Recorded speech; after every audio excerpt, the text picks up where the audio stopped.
여러분, 혹시 오늘 아침에 장 보러 어디 다녀오셨나요?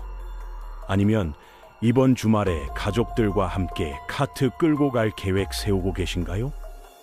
만약 여러분이 자주 가던 그 익숙한 빨간색 간판의 홈플러스가 어느 날 갑자기 매각 딱지를 붙이고 문을 닫는다면 여러분은 어떤 생각이 드실 것 같나요? 단순히 다른 마트 가면 되지라고 생각하기엔 상황이 너무나 심각합니다.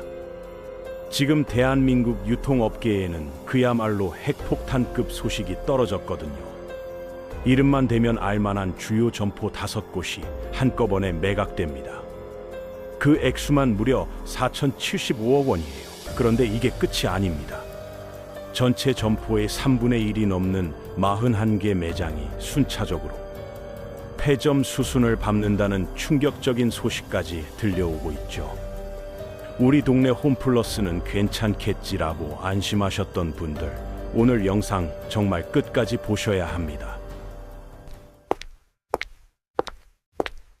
유성, 동광주, 서수원, 야탑, 진해 이 지역에 거주하시는 분들이라면 이건 남의 나라 이야기가 아니거든요. 15년 전만 해도 이마트와 어깨를 나란히 하며 유통계의 절대 강자로 군림했던 홈플러스가 왜 이렇게 처절하게 살점을 떼어내며 버티고 있는 걸까요? 4,075억이라는 거금을 확보해서 도대체 어디에 쓰려는 걸까요? 오늘은 대한민국 유통 지도를 뒤흔들고 있는 홈플러스의 초강수 생존 전략에 대해 아주 깊숙이 파헤쳐 보려고 합니다.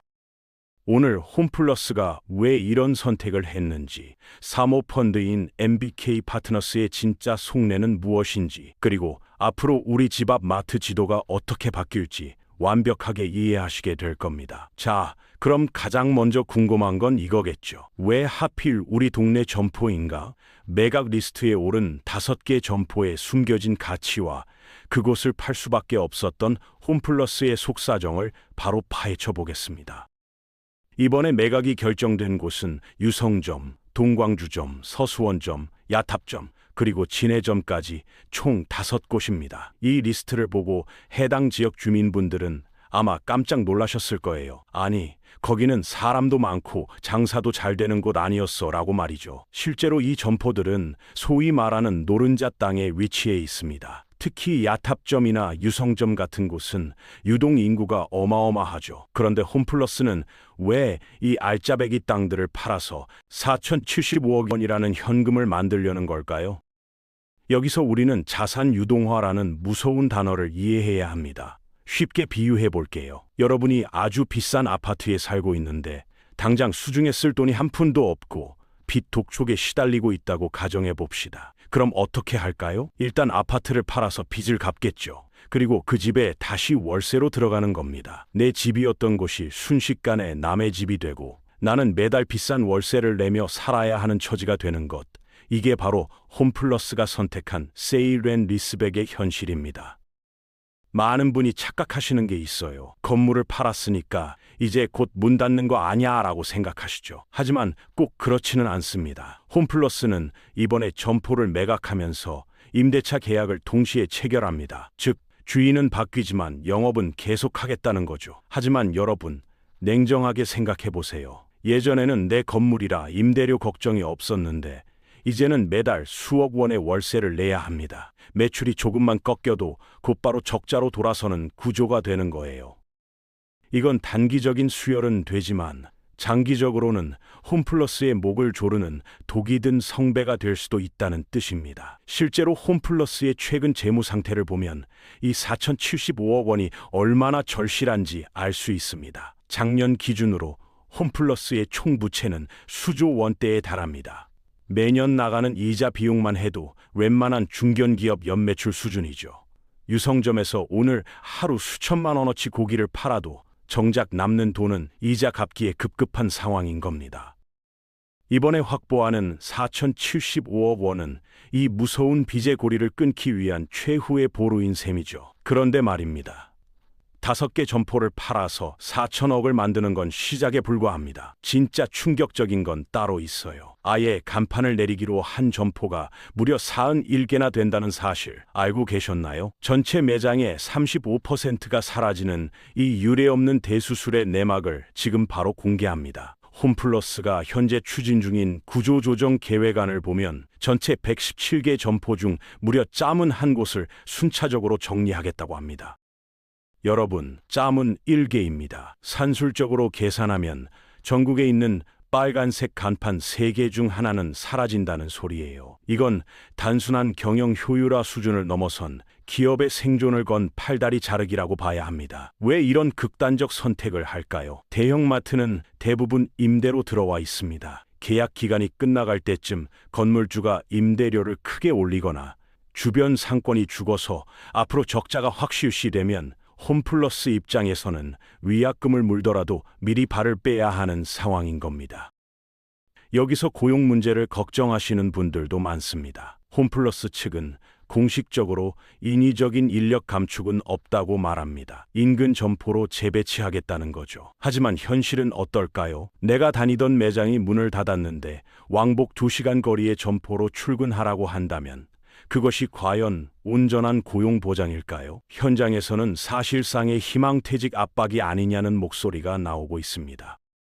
2010년대 초반 홈플러스 연 매출은 10조 원을 바라봤습니다. 하지만 지금은 쿠팡이라는 거인이 등장하고 마켓컬리가 새벽 배송을 시작하면서 마트에 직접 가는 행위 자체가 줄어들었습니다. 특히 폐점 대상으로 거론되는 곳들은 임차료 비중이 높은 도심형 매장들입니다. 매출은 뺏기는데 임대료는 뛰니 버틸 재간이 없는 거죠. 실제로 안산점이나 가야점 부지에는 지금 거대한 주상 복합 아파트들이 들어서고 있습니다. 유통업보다 부동산 개발이 더 돈이 되는 시대가 온 거예요. 이렇게 본체인 대형마트가 흔들리는 와중에 홈플러스가 마지막까지 손에 꼭 쥐고 있던 비장의 카드가 하나 있었습니다. 바로 동네 골목 상권을 꽉 잡고 있던 홈플러스 익스프레스인데요. 그런데 최근 이 효자 중의 효자까지 매각하겠다는 발표가 나왔습니다. 대체 왜 잘 나가는 사업부까지 떼어내려는 걸까요? 보통 기업이 힘들면 적자 나는 곳부터 팔기 마련인데 익스프레스는 소형 슈퍼마켓의 강자이자 효자입니다. 1인 가구의 증가로 매출이 아주 탄탄하고 즉시 배송 서비스로 쿠팡과 맞서던 핵심 사업부죠. 이걸 파는 이유는 홈플러스의 진짜 주인 사모펀드인 MBK 파트너스의 엑시트 전략 때문입니다. MBK가 홈플러스를 인수한 지 10년이 넘었습니다. 이제는 투자금을 회수해야 하는데 덩치가 너무 커진 홈플러스 전체를 사갈 주인이 없으니 쪼개 팔기를 선택한 겁니다. 맛있는 부위만 따로 떼어내서 먼저 팔겠다는 거죠. 시장에서는 몸값을 8천억에서 1조 원 사이로 보고 있습니다. 농협이나 편의점 대기업, 심지어 한국 시장 확장을 노리는 알리익스프레스까지 거론됩니다. 만약 알리가 이걸 사게 된다면 우리 집 앞 빨간 간판 슈퍼에서 직구 물건을 1시간 만에 받는 시대가 열릴 수도 있는 겁니다. 하지만 우려도 큽니다. 수익성 높은 사업부를 떼어내면 남은 본체는 재무적으로 더 취약해질 수밖에 없거든요. 결국 이번 매각은 기업의 영속성보다는 대주주의 투자금 회수에 더 무게가 실려 있다는 비판을 피하기 어렵습니다. 자, 그럼 이렇게 만든 현금 4,075억 원은 과연 어디로 갈까요? 홈플러스는 회생 채권 변제와 운영 자금에 쓰겠다고 밝혔습니다. 쉽게 말해 과거의 빚을 갚고 내일 팔 고기를 사올 돈을 마련하겠다는 겁니다. 미래를 위한 투자가 아니라 오늘 당장 숨이 넘어가지 않게 호흡기를 다는 돈이라는 뜻이죠. 재무제표를 뜯어보면 상황은 더 심각합니다.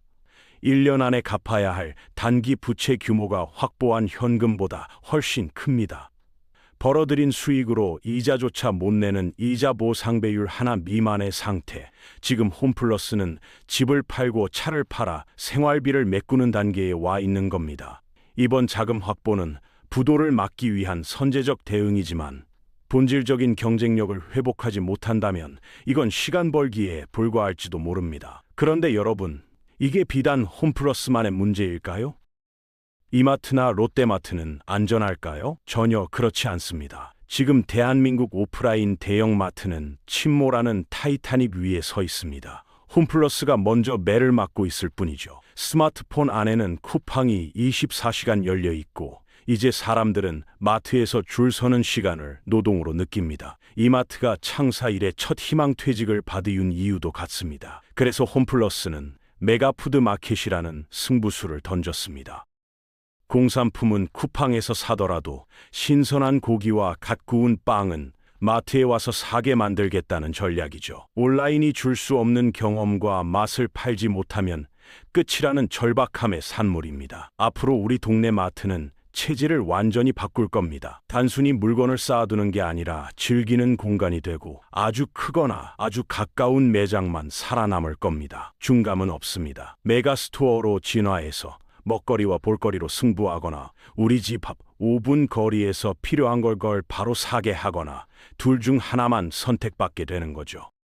실제로 홈플러스는 메가푸드마켓 형태로 전환한 매장에서 식품 매출이 30%에서 40% 증가했다고 발표했습니다.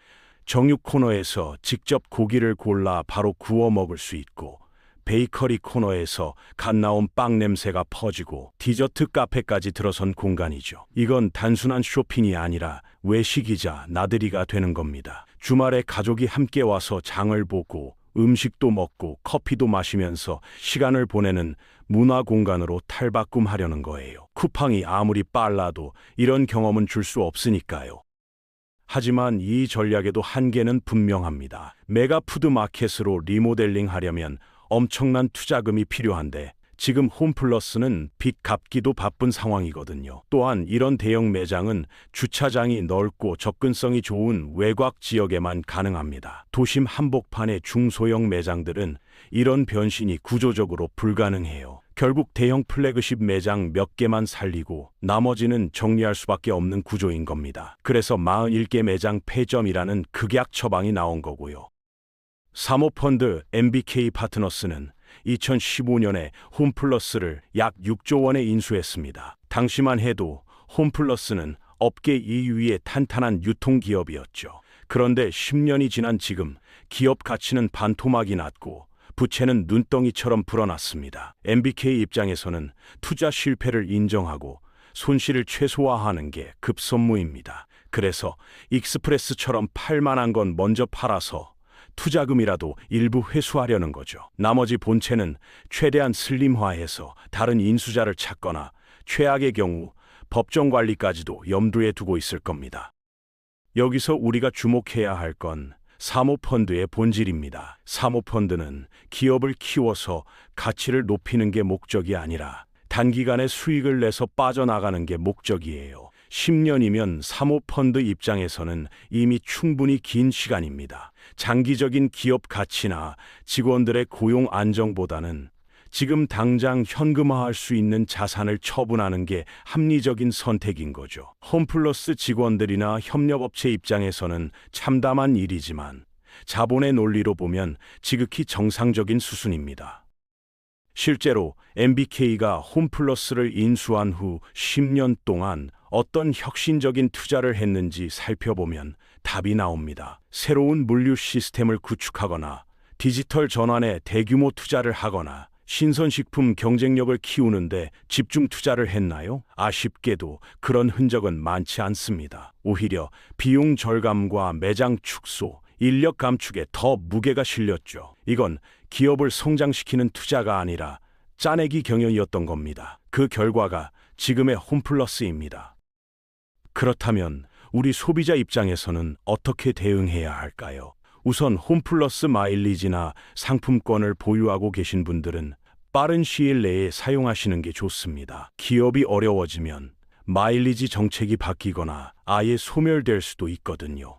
또한 자주 이용하시던 매장이 폐점 리스트에 있는지 확인해 보세요. 홈플러스는 공식적으로 구체적인 폐점 매장 리스트를 발표하지 않았지만 임대 계약 만료가 임박하거나 최근 몇 년 가속 적자였던 매장들이 우선 대상이 될 가능성이 높습니다.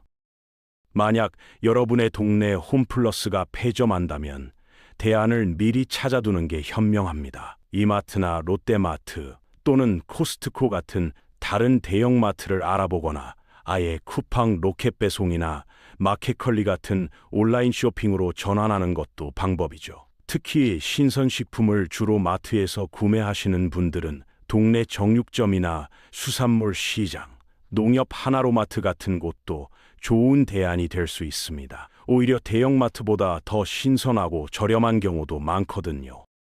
이번 홈플러스 사태는 단순히 한 기업의 위기를 넘어서 대한민국 유통산업 전체의 구조적 변화를 보여주는 상징적인 사건입니다. 오프라인 매장이 온라인 플랫폼에게 밀리는 건 이제 피할 수 없는 흐름이에요. 하지만 완전히 사라지지는 않을 겁니다. 다만 형태가 바뀔 뿐이죠. 작고 편리한 근린형 슈퍼마켓과 크고 경험을 주는 메가스토어, 이 둘로 양극화될 겁니다. 중간 크기의 애매한 매장들은 설 자리를 잃게 되는 거죠. 여기서 또 하나 짚고 넘어가야 할 게 있습니다. 바로 지역 경제에 미치는 영향입니다. 대형마트가 문을 닫으면 그 주변 상권이 함께 죽습니다. 마트를 찾던 유동 인구가 사라지면서 주변 음식점, 카페, 옷가게들까지 연쇄적으로 타격을 받게 되는 거예요. 특히 마트가 지역의 유일한 대형 상업시설이었던 곳은 더 심각합니다. 주민들은 장을 보러 차를 타고 먼 곳까지 가야 하고 노약자나 차가 없는 분들은 큰 불편을 겪게 됩니다. 이건 단순한 기업 문제가 아니라 지역 사회 전체의 문제로 확대되는 겁니다. 실제로 과거에 대형마트가 철수한 지역들을 보면 상권이 회복되는데 5년에서 10년 이상 걸렸습니다. 그나마도 새로운 상업시설이 들어서거나 아파트 재개발이 이루어진 경우고요. 그렇지 않으면 아예 쇠락해버리는 경우가 더 많았죠. 홈플러스 입장에서 가장 큰 고민은 아마 이럴 겁니다. 지금 당장 빚을 갚고 살아남으려면 매장을 줄이고 자산을 팔아야 하는데 그러면 할수록 경쟁력이 떨어지고 매출이 줄어든다는 악순환이죠. 마치 근육을 잘라서 피를 수혈하는 격입니다. 당장은 숨이 붙지만 결국 몸은 더 약해지는 거예요. 이 딜레마를 어떻게 풀어낼지가 홈플러스의 운명을 가를 겁니다. 만약 4,075억 원으로 빚을 갚고 남은 매장들을 메가푸드 마켓으로 성공적으로 전환한다면 반전의 기회가 있을 수도 있습니다. 하지만 그러려면 엄청난 추가 투자가 필요한데 과연 MBK가 그럴 의지가 있을까요? 아니면 그냥 손절하고 빠져나갈 준비만 하고 있는 걸까요? 시장 전문가들 사이에서는 후자의 무게가 실리는 분위기입니다. 어쨌든 확실한 건 홈플러스의 미래가 그리 밝지 않다는 겁니다. 업계 1위인 이마트도 힘들어하는 판에 2위인 홈플러스가 이 위기를 돌파하기는 정말 어려울 겁니다. 롯데마트도 상황은 비슷하고요. 결국 대형마트 시장은 이마트 독주 체제로 재편되거나 아니면 온라인 플랫폼이 오프라인까지 잠식하는 형태로 갈 가능성이 높습니다. 실제로 쿠팡은 이미 쿠팡 이츠를 통해 외식 시장에 진출했고 오프라인 매장도 실험하고 있거든요. 만약 쿠팡이나 네이버 같은 온라인 플랫폼이 대형마트를 인수한다면 어떻게 될까요? 아마 완전히 새로운 형태의 유통 채널이 탄생할 겁니다. 오프라인 매장은 쇼룸 겸 즉시 픽업센터가 되고 대부분의 주문은 앱으로 받아서 배송하는 식이죠. 이건 이미 중국에서 알리바바가 선보인 허마 신선 슈퍼마켓 모델입니다. 매장에 직접 와서 물건을 보고 바코드를 스캔하면 집으로 배송되는 거예요. 무거운 짐을 들고 갈 필요 없이 빈손으로 편하게 쇼핑하는 겁니다. 한국에도 이런 모델이 곧 들어올 가능성이 높습니다. 그렇게 되면 지금 우리가 아는 마트의 개념 자체가 완전히 바뀔 겁니다. 어쩌면 10년 후에는 아이들이 물어볼지도 모릅니다. 엄마, 옛날 사람들은 진짜 무거운 물건을 직접 들고 집에 왔어요?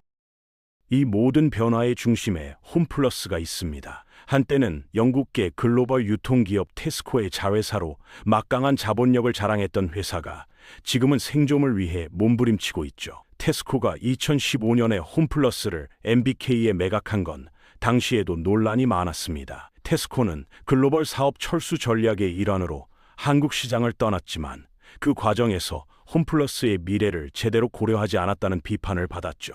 장기적인 성장 가능성이 있는 기업을 단기 수익을 노리는 사모펀드에 넘긴 것 자체가 문제였다는 겁니다. 만약 테스코가 홈플러스를 계속 운영했다면 어땠을까요? 글로벌 유통기업의 노하우와 자본력으로 온라인 전환에 더 적극적으로 대응할 수 있었을지도 모릅니다. 영국 본사에서는 이미 온라인 쇼핑 시스템이 잘 갖춰져 있었으니까요. 하지만 역사에 가정은 없죠. 중요한 건 지금 홈플러스가 어떤 선택을 하느냐입니다. 짬은 1개 매장을 정리하고 5개 점포를 매각하고 익스프레스까지 파는 이 고통스러운 과정이 새로운 시작이 될지 아니면 파국으로 가는 서막이 될지는 앞으로 1년에서 2년 사이에 결정될 겁니다. 그 기간 동안 홈플러스가 메가푸드마켓 전략으로 소비자들의 마음을 사로잡고 온라인 배송 경쟁력도 키우고 무엇보다 재무 구조를 안정화시킨다면 살아남을 수 있을 겁니다. 하지만 그 모든 걸 동시에 해내기란 정말 어려운 일이죠. 결론을 내어볼까요? 홈플러스는 망하는 것이 아니라 우리가 알던 예전의 방식으로는 더 이상 존재할 수 없게 된 것입니다. 고통스러운 성장판 수술을 통해 살아남느냐의 기로에 서 있죠. 오늘 내용을 정리하자면 이렇습니다. 4,075억 원은 단순한 자금 확보가 아니라 생존을 위한 최소한의 수혈입니다. 이 돈으로 빚을 갚고 당장의 운영 자금을 마련하겠지만 이것만으로는 홈플러스의 미래가 보장되지 않습니다. 근본적인 경쟁력이 회복되지 않으면 또다시 위기가 찾아올 겁니다. 짬은 1개 점포 폐점은 수익성 중심의 처절한 체질 개선입니다. 적자나는 매장을 과감히 정리하고 수익성 높은 매장에 집중하겠다는 전략이지만 동시에 시장 점유율과 브랜드 파워를 포기하는 것이기도 합니다. 이 선택이 독이 될지 약이 될지는 시간이 말해줄 겁니다. 홈플러스 익스프레스 매각은 유통 생태계의 거대한 빅뱅을 예고합니다. 누가 이 알짜 사업을 가져가느냐에 따라 동네 슈퍼마켓 시장의 판도가 완전히 바뀔 수 있습니다. 농협이 사면 농산물 유통의 혁신이, 알리가 사면 글로벌 직구의 혁명이 일어날 수도 있죠. 영상 초반에 제가 여쭤봤죠. 우리 동네 빨간 간판이 사라진다면 그것은 단순한 폐점이 아니라 우리 시대 소비 패러다임이 완전히 바뀌었다는 경고등입니다. 이제 마트는 물건을 사는 곳이 아니라 경험을 소비하는 곳이 되어야 합니다.